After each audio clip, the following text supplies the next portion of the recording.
So how do you come up with your social media ideas for your business so that not only are you growing your social medias, but you're growing your business and your clientele through social media?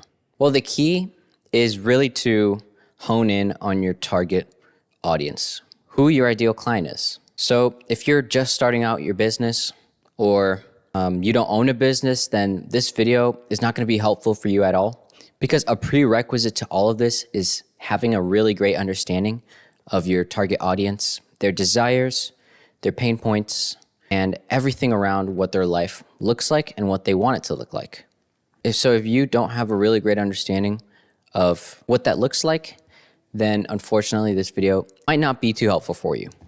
But if you are a business owner, you've been in business for a while, and you have a really great understanding of what your client looks like, they're in a really great spot. Because I'm going to show you how to make content ideas that are going to get you more clients while also growing your social media platforms. So the easiest way then for you to come up with your content ideas is to write down answers to these following questions. What does my ideal client desire logically? And what does my ideal client desire emotionally? What are they running away from, if anything? What are my clients currently struggling with?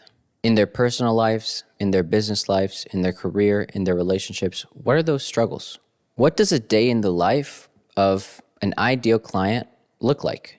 And what are the beliefs that this ideal client has about my market, about my industry, and about me? Once you answer all of those questions and you have them written down on a sheet of paper or on a Google Doc, you now automatically have anywhere from 5 to 20 topics that you can talk about. And you can use those topics infinitely. Now, one thing I like to always remind people is that we get bored of our marketing way faster than the people who watch our marketing do. So don't ever be afraid to talk about a certain topic that really resonates with your ideal client multiple times. It's okay to post a video every week about one topic that your ideal client really seems to connect with. What else can you do with this information? The next thing you can do is you can grab all of that information, put it on ChatGPT, and tell it to give you 15 to 30 content ideas around these topics. Now, here's a caveat. You don't want to just go ahead and have ChatGPT script out your videos for you, or blindly go in and take all the ideas that ChatGPT gives you. This is just going to give you a draft or a rough overview of some ideas within those topics that you already wrote down, which are going to help you pick the content ideas that you're going to talk about. Now, another thing that I highly recommend is study your competitors. Study the competitors that have the business you want specifically.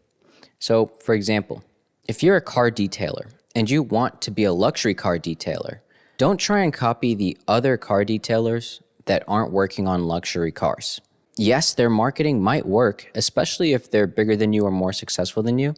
But if that's not the direction you want to go in, then copying their marketing or taking inspiration from them is just going to produce the same result with you. And if that's what you're cool with, then that's great.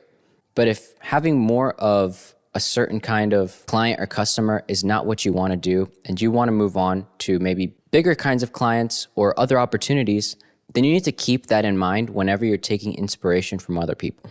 So, how do you take inspiration from other people? There are tools like this Chrome extension. I don't know the exact name, but I'll have it linked somewhere here where you can see it. You can go ahead, make a list of 5 to 10 of your direct competitors that are doing really well on social media. And then with this Chrome extension, you can find their most viral videos for the past 3 months. I don't recommend going back any further than 3 months because social media changes so fast that after 3 months, you're likely not going to get a similar result to them. So whenever you're taking inspiration from other people's ideas, you always want to make sure to add your own twist to it. Just like every single human being, every business is slightly different or very different. So you always want to make sure that you're putting that forward so that the people that you want to work with and the people that resonate with you most are going to be attracted to your social media page. So now that you have anywhere from 10 to 20 content ideas, what do you do now? Well, what I like to do is I like to make bullet points of all of those content topics. If you already know what you're talking about in terms of business, you're really good at what you do, this is going to be a breeze for you because you can probably ramble on and on about all of these topics since you already know what you're talking about. That's why for most people, I recommend just having 2 to 3 bullet points to cover on each short form video. This is going to help you not only be structured with your content, but it's also going to allow you some freedom and creativity to just be authentic and be honest about the topics that you're going to cover. If you're uncomfortable on camera or you've never made content, then what I would recommend for you is first start off with those bullet points, see how you are. And if things just aren't naturally flowing for you, then I do recommend that you write out a full script. A quick framework you can use is you want to have a hook for your video, which can be a question or a surprising statement, just to keep it super simple. The next thing you want to do after that is give people a reason to continue watching. So for you, that might be, I've helped over 10,000 people do X, Y, or Z. Or what that might look like is, I've done over $1 million in sales in this industry. Whatever that social proof looks like for you, right after the hook is where you want to insert it so that people continue to watch the rest of your video.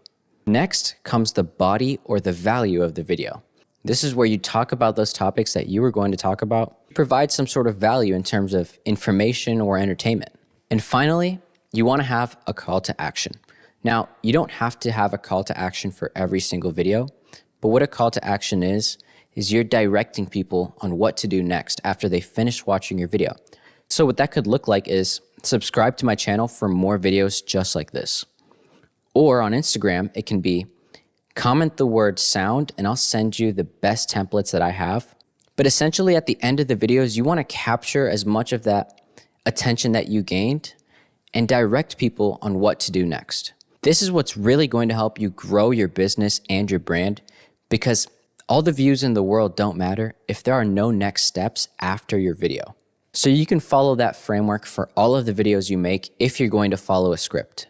A bonus tip for me is I would have at least 7 to 15 ideas done and dusted, scripted out before you try and film any content, because that's just going to make everything way more efficient for you so that you can make content in one day and have content from 2 to 4 weeks. So if that was helpful for you and you're a business owner, subscribe to my YouTube channel. If you have any questions, click down below, follow me on Instagram, and send me a message, and I'm happy to answer any questions you might have. Thanks for watching.